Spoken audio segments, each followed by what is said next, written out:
চলে যাচ্ছি একটা কন্টিনিউয়াস ভেরিয়েবলকে কিভাবে আমরা রেকর্ড করে ক্যাটাগরিক্যাল ভেরিয়েবলে নিয়ে আসবো। তবে তার আগে আমরা প্রয়োজনীয়তাটা আরেকবার একটু চেক করি যে কেন এটা প্রয়োজন। ফর এক্সাম্পল, আমরা যদি এখানে জেন্ডারটাকে নেই এবং সে লাইকার স্কেলকে যদি আমরা নেই,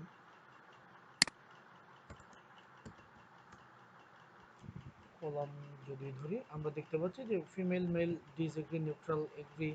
আমরা দেখতে পাচ্ছি যে টেবিলটা একটা সুন্দর একটা শেপ নিয়েছে, একটা ক্রস টেবিল আমরা পাচ্ছি। কিন্তু আমরা যদি এই জিনিসটাই সে জেন্ডারের পরিবর্তে আমি চাচ্ছি যে আসলে এইজ অনুযায়ী আসলে ডেটাটা কেমন, তাহলে আমরা দেখব বিশাল বড় একটা table. It doesn't make any sense. এই টেবিল আমরা কিভাবে ব্যাখ্যা করব? দেয়ারস মোর, দেয়ারস মোর। এই বিরাট বড় একটা টেবিল আসলে আমরা কিভাবে ব্যাখ্যা করব? এখন শুরুতে বলেছিলাম যে ডেটা থাকবে কন্টিনিউয়াস। ডেটা যত কন্টিনিউয়াস ডেটা আমরা আনতে পারবো সেটা আমাদের ডেটা সেটের জন্য ভালো, এবং এখান থেকে আমরা যে কোনো কিছুতেই কনভার্ট করে নিয়ে যেতে পারি। তো এটা হচ্ছে তার একটা প্রমাণ। তো এখন আমরা দেখতে পাচ্ছি যে আমাদের এইজ ভেরিয়েবলটা কিংবা ইনকাম, আমরা জানি যে ইনকামটা এখানে কন্টিনিউয়াস ভেরিয়েবল হিসেবে আছে। এই ভেরিয়েবলগুলো আমরা যদি ক্রস টেবিলেশনে দেখতে চাই, আমরা আসলে এরকম একটা টেবিল পাবো যেখানে প্রত্যেকটা ভ্যালুর এগেনস্টে এক বা একাধিকবার রিপিট হওয়া ভ্যালু আসতে পারছে, এগেনস্টে আমরা দেখতে পাচ্ছি। কিন্তু কথা হচ্ছে যে এখান থেকে আমরা প্রিসাইজ কোনো ডেটা বা প্রিসাইজ কোনো কিছু এই ক্রস টেবুলেশনের ক্ষেত্রে আমরা পাচ্ছি না। সেক্ষেত্রে আমরা যেটা করতে পারি, এইজ ভেরিয়েবলটাকে আমরা কিছু ক্যাটাগরিতে ভাগ করতে পারি। আমরা জানি যে এখানে প্রায় 23 থেকে 70 পর্যন্ত বয়স আছে। তো আমরা ধরে নিতে পারি যে 23 এর নিচে যারা আছে, বা ধরে নিতে পারি যে 25-এর নিচে, অথবা হ্যাঁ, ধরে নিতে পারি যে 25-এর নিচে। তারপরে 26 থেকে 30 বছর বয়স, 31 থেকে বা 35 বছর বয়স, এভাবে আমরা এইজ ক্যাটাগরিটাকে ভাগ করে নিতে পারি। আম, তারপরে আমরা ক্রস টেবুলেশনটা যদি করি, তাহলে হয়তো আমরা দেখব যে আমাদের ডেটাটা ডেসক্রিপটিভ অ্যানালাইসিসের ক্ষেত্রে আহ, সুন্দরভাবে আমরা ব্যাখ্যা করতে পারছি। তো সরাসরি চলে যাই। আমরা জানি যে আমাদের ট্রান্সফর্ম করার ভ্যালু, ট্রান্সফর্ম করার কোডটা হচ্ছে রিকোড। রিকোড করব আমরা সে এইজ ভেরিয়েবলটাকে। এইজ ভেরিয়েবলটাকে রিকোড করার সময় আমরা জানি যে এখানে ধরি 23 থেকে 25 বছর পর্যন্ত বয়স যাদের, তাদের আমরা ধরছি ক্যাটাগরি 1। তারপরে 26 থেকে 30 বছর বয়স পর্যন্ত যাদের, তাদের আমরা ধরছি ক্যাটাগরি 2। দেন 31 থেকে 35 বছর বয়স যাদের, তাদের আমরা ধরছি ক্যাটাগরি 3। পরে 36 থেকে 40 বছর বয়স পর্যন্ত যাদের, ক্যাটাগরি 4। চারটা ক্যাটাগরি পাচ্ছি, খুব বেশি যাব না। 41 থেকে 45 ক্যাটাগরি হতে পারে আমার 5। 45 থেকে 50 পর্যন্ত আমার ক্যাটাগরি হচ্ছে 6। এবং 50 থেকে 50 ঊর্ধ্ব, অর্থাৎ ম্যাক্স যতটুকুই থাকুক, সেটা হচ্ছে আমার ক্যাটাগরি 7। এখন আমরা কি এই চাই যে এই যে ভেরিয়েবলটা আমাদের আছে, এই ভেরিয়েবলেই যে আমরা কি কন্টিনিউয়াস ডাটাটা চেঞ্জ করে সেটাকে ক্যাটাগরিক্যাল করে ফেলতে চাই? অবশ্যই করতে পারি। কিন্তু তখন এই যে কন্টিনিউয়াস ডেটাটা, সেই ডেটাটা আমরা পাবো না, এটা ক্যাটাগরিক্যাল ডেটা কনভার্ট হয়ে যাবে। তখন এইজকে কন্টিনিউয়াস ভেরিয়েবল ধরে আমরা যা যা করতে পারতাম সেটাকে আমরা পরবর্তীতে আর করতে পারবো না। এখানে আবারও বলছি যে ভেরিয়েবলের সংখ্যা কম বিধায় আমরা হয়তো এখান থেকে এসেন্সটা পাচ্ছি না। কিন্তু আমাদের যখন অনেকগুলো ভেরিয়েবল থাকে, অনেকগুলো ক্যাটাগরি থাকে, ক্ষেত্র বিশেষে আমাদের স্ট্যাটিস্টিক্যাল ইনফারেন্স ড্র করতে হয়, তখন আসলে ভেরিয়েবলগুলোর মূল যে কন্টিনিউয়াস ফরম্যাটটা, সেটা আমাদের প্রয়োজন হয় কয়েকবার, কয়েকটা স্টেপে। তো আমরা আপাতত চাচ্ছি যে না, এই এখন যদি আমরা জাস্ট এখানে এন্টার দিয়ে দিই, আমাদের এক্সিস্টিং যে ভেরিয়েবলটা আছে সেই ভেরিয়েবলটা চেঞ্জ হয়ে সিম্পলি এই 7টা ভ্যালুতে নিয়ে নেবে। কিন্তু আমরা আসলে এটা চাচ্ছি না। আমরা চাচ্ছি যে না, এইজটা একটা নতুন ভেরিয়েবল জেনারেট করুক, যেখানে এই ভেরিয়েবলটার নাম হতে পারে এইজ সিটিজি, অর্থাৎ এইজের ক্যাটাগরি। দিয়ে আমরা এন্টার দেই, আমরা দেখতে পাবো এই যে একটা নতুন ভেরিয়েবল আমাদের এখানে ক্রিয়েট হয়েছে। এই ভেরিয়েবলটা নতুন একটা ভেরিয়েবল। সো এই যে আমাদের ভেরিয়েবল আছে, যেটা একটা কন্টিনিউয়াস ভেরিয়েবল, এবং এখানে আমাদের একটা ক্যাটাগরিক্যাল ভেরিয়েবলও আমাদের আছে, নতুন এইজ ক্যাটাগরি। আমরা দেখতে পাচ্ছি যে মিনিমাম 7, মিনিমাম 1, ম্যাক্সিমাম 7। আমরা যদি টেবিলটা দেখতে চাই যে টেবিলটা কেমন দেখাচ্ছে, আমরা দেখতে পাচ্ছি যে টেবিলটা একটা ডিসক্রাইব হয়েছে। তো ভ্যালুগুলো প্রথমে আমরা আসলে লেভেলটা করে ফেলি। as we know level is very important. so level, প্রথমে আমরা ভ্যারিয়েবলটাকেই লেভেল করে ফেলি।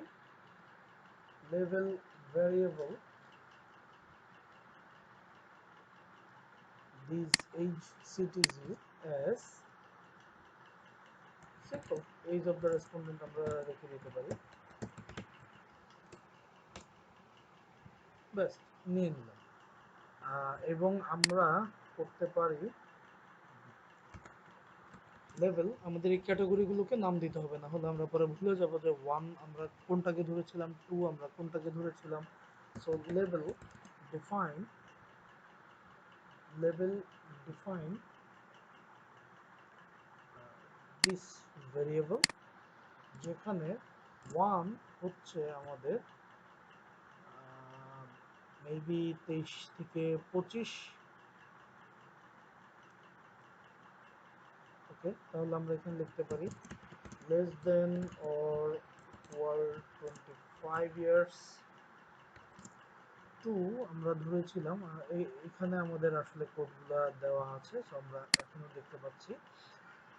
এখান থেকে দেখে দেখে আমরা কোডটা নিয়ে নিতে পারি। তো 2 becomes 31 থেকে 35 ইয়ার্স, তাহলে 31 to 35 ইয়ার্স। 3 হবে 36 থেকে 40 ইয়ার্স। 4 হবে 41 থেকে 45 ইয়ার্স। ওকে, 5 হচ্ছে, ও আমরা একটা জিনিস ভুল করে ফেলেছি। ইয়েস, আমরা দেখতে পাচ্ছি যে এখানে 4 কোড আমরা ধরেছিলাম 41 থেকে 45, এবং 5, সরি, এটা আমরা ধরেছিলাম 5, 5 নাম্বার কোড 41 থেকে 45, 1 2 25। এখানে আমরা ভুল করছি,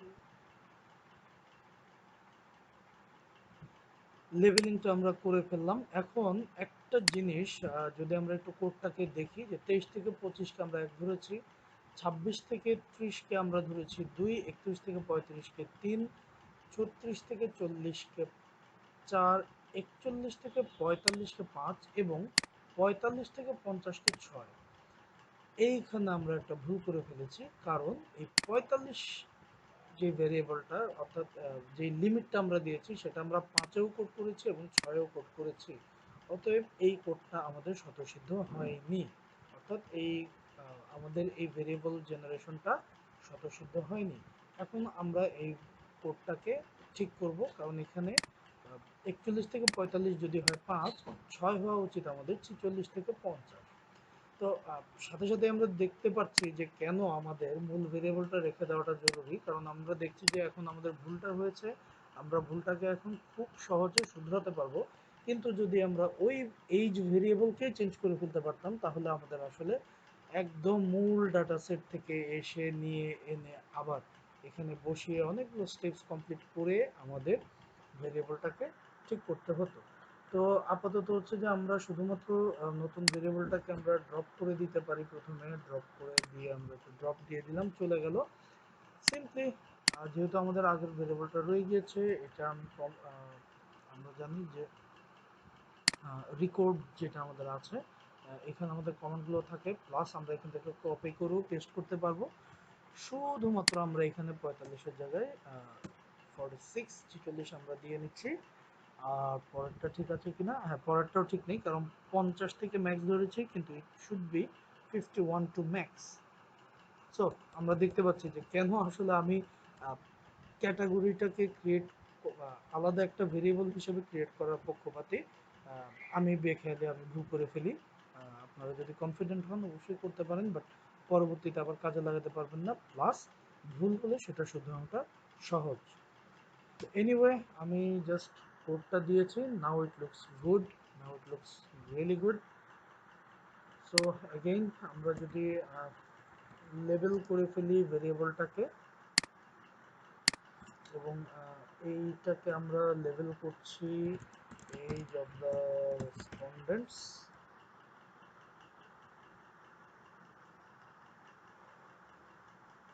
ইনভ্যালিডস। ও ওকে, লেভেল ভেরিয়েবল কথাটা দেখি কি লেবেল করব, সেটা আমাদের অবশ্যই ডিফাইন করে দিতে হবে।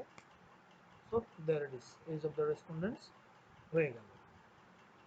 এখন যদি আমরা আবার ট্যাব দিই, ট্যাব দিয়ে যদি আমরা জিনিসটা দেখতে চাই 1 2 3 4 5, এবং আমরা দেখতে পাচ্ছি যে যে কোডটা আমরা আগে ভুল করেছিলাম 3 4 9 6 21, ও লাকিলি এখানে আমাদের কিছুই চেঞ্জ হয়নি, কারণ সম্ভবত এক্সাক্ট ওই ভ্যালুগুলো আমাদের নেই, হুইচ ইজ গ্রেট। কিন্তু আসলে দিস ইজ হাইলি আনলাইকলি। আমাদের যখন অবজারভেশন অনেক থাকবে তখন আসলে আহ, এই স্পেসিফিক ভ্যালুগুলোতে অনেকগুলো অবজারভেশন থাকার সম্ভাবনাটা অনেক অনেক বেশি। এনিওয়ে এখন আমাদের হচ্ছে যে 1 2 3 4 5 আমরা আসলে ভুলে যাব যেটা আমরা কি করেছিলাম। তো সাথে সাথে আমরা আসলে এটাকে ডিফাইন করে ফেলি।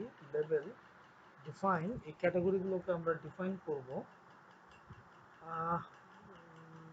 সে এইজ ক্যাটাগরি এরকম একটা কিছু ডিফাইন করব, যেখানে 1 স্ট্যান্ডস ফর, আমরা জানি যে 25, অর্থাৎ লেস দেন 25 ইয়ার্স ধরছি। 2 স্ট্যান্ডস ফর 26 থেকে 30 ইয়ার্স। 3 স্ট্যান্ডস ফর 31 থেকে 35 ইয়ার্স। 4 স্ট্যান্ডস ফর, এটা যদি 3, আমি কি ভুল করলাম, 3 31 থেকে 30, ওয়াই 1 2 3 31 থেকে 35, হ্যাঁ ঠিকই আছে। আচ্ছা, 4 স্ট্যান্ডস ফর 36 থেকে 40 ইয়ার্স। 5 stands for 41 থেকে 45 years.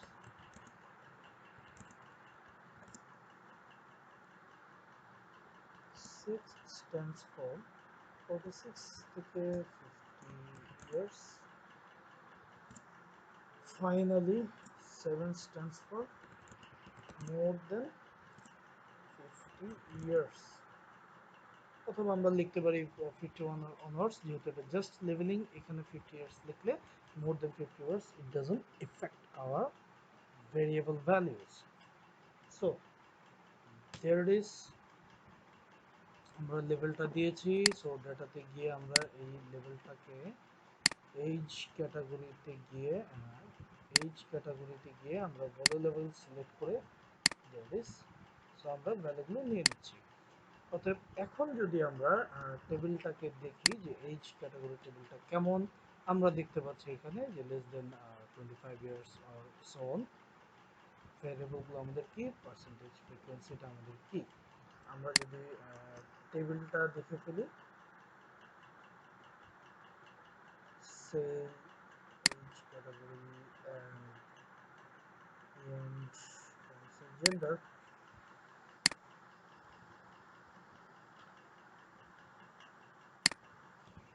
আমরা দেখতে পাচ্ছি যে মেল ফিমেলদের মাঝে ক্যাটাগরিগুলো কোন বয়সী কতজন আছে সেটা একটা তুলনামূলক রেঞ্জ আমরা দেখতে পাচ্ছি। এই ধরনের ক্রস স্টেপগুলোই আমাদের খুব বেশি ব্যবহার করতে হয়। এটা আমরা জানি যে এই ক্রস স্টেপগুলোই সাধারণত আমাদের হচ্ছে যে প্রাথমিক, আমরা যেটাকে ডেসক্রিপটিভ অ্যানালাইসিস বলি, এই ডেসক্রিপটিভ অ্যানালাইসিসগুলো এই ক্রস স্টেপগুলোকে ব্যবহার এই ক্রস স্টেপগুলো ব্যবহারের মাধ্যমেই হয়ে থাকে।